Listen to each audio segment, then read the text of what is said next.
Hi எல்லாருக்கும் வணக்கம். இன்றைக்கி நம்ம இன்ஸ்டண்ட்டாக ஜிலேபி எப்படி பண்ணுறதுன்னு பார்க்கலாம். நம்ம மாவு ரெடி பண்ணி அதை புளிக்க வைக்கணும் அப்படின்லாம் அவசியமே இல்லை. ஒரு 10 to 15 மினிட்ஸில் சூப்பரான கிறிஸ்பி ஜூஸி ஜிலேபி வந்து டக்குன்னு ரெடி பண்ணிடலாம். உங்களுக்கு இந்த கண்டென்ட் பிடிச்சிருந்துச்சுன்னா மறக்காமல் சப்ஸ்கிரைப் பண்ணுங்கள். இப்போ இந்த இன்ஸ்டன்ட் ஜிலேபி எப்படி செய்கிறதுன்னு பார்க்கலாம்.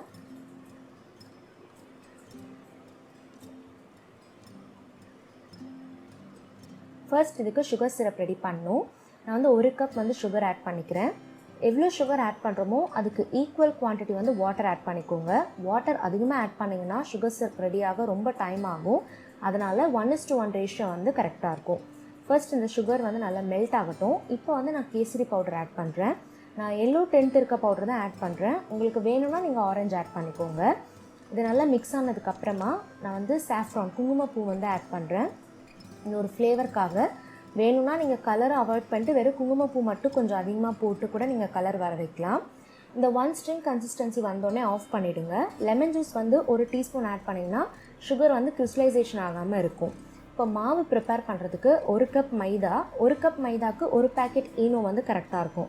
ஈனோ உங்ககிட்ட இல்லைன்னா 2 டேபிள் ஸ்பூன் கர்டுக்கு 1/4 டீஸ்பூன் வந்து பேக்கிங் சோடா கரெக்டாக இருக்கும். அதை வந்து சேர்த்துக்கோங்க.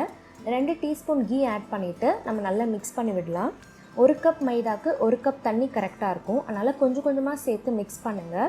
ஏன்னா ரொம்ப அதிக தண்ணி சேர்த்துட்டோன்னா மாவு வந்து ரொம்ப லிக்விடாக இருக்கும். ஸோ நம்ம எண்ணெயில் போட்டு ஜிலேபி வந்து புழிய முடியாது. ஸோ மாவு வந்து இந்த கன்சிஸ்டன்சியில் இருந்தால் கரெக்டாக இருக்கும். மாவு ப்ரிப்பேர் பண்ணதும் உடனே வந்து நம்ம ஜிலேபி போட ரெடி பண்ணிடணும். ஏன்னா நம்ம இதில் பேக்கிங் சோடா இல்லைனா ஈனோ அந்த மாதிரி ஆட் பண்ணியிருப்போம் இல்லையா, அதுக்காக. நான் இன்றைக்கி piping back and sauce bottle இது ரெண்டுத்தில் எப்படி பண்ணுறதுன்னு காமிச்சிருக்கேன். ஃபர்ஸ்ட்டு பைப்பிங் பேக்கில் எப்படி பண்ணுறதுன்னு பார்க்கலாம். ஆயில் வந்து மீடியம் ஹீட்டில் இருக்கணும். ரொம்ப சூடாக இருந்துச்சுன்னா ஜிலேபி போட்டோன்னே அது வந்து எண்ணெயில் ஒரு மாதிரி உடஞ்சி போன மாதிரி ஆகிடும். அதனால் நீங்கள் புழியும் போது ஃபர்ஸ்ட் வந்து மீடியம் ஹீட்டில் வச்சுட்டு ஒன்ஸ் அந்த ஜிலேபி வந்து மேலே வந்ததுக்கப்புறமா வந்து நீங்கள் ஃப்ளேமை வந்து ஹை ஃப்ளேமில் வச்சுக்கோங்க. அதே மாதிரி ஜிலேபி போட்டதும் அது ரொம்பவே சாஃப்டாக இருக்கும். ஸோ அப்போ வந்து திருப்பி விடாதீங்க. கொஞ்சம் நேரத்தில் வந்து ஜிலேபி வந்து கொஞ்சம் நல்லா கிறிஸ்பியாக ஆரம்பிக்கும். அந்த ஸ்டேஜில் வந்து நம்ம வந்து லைட்டாக வந்து திருப்பி விட்டுக்கலாம்.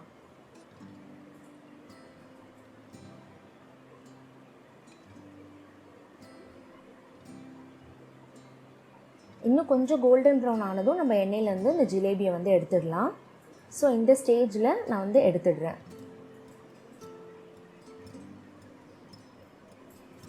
எடுத்த உடனே நம்ம வந்து சுகர் சிரப்பில் போட்டுடணும். சுகர் சிரப் ஆறி இருந்துச்சுன்னா கொஞ்சம் ஹீட் பண்ணி வைங்க. அப்போ தான் அது ஹீட்டாக இருக்கும் போது அந்த ஜிலேபி வந்து சுகர் எல்லாத்தையும் நல்லா அப்சார்ப் பண்ணும்.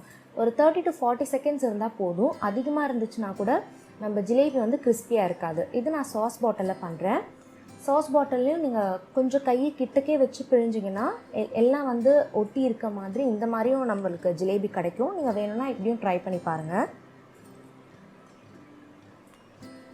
அவ்வளோதான், நம்மளோட ஜிலேபி வந்து எல்லாம் அழகாக ரெடி ஆகிடுச்சு. கண்டிப்பாக வந்து ட்ரை பண்ணி பாருங்கள். ஐ ஹோப் உங்களுக்கு இந்த கண்டென்ட் பிடிச்சிருக்கோன்னு நம்புகிறேன்.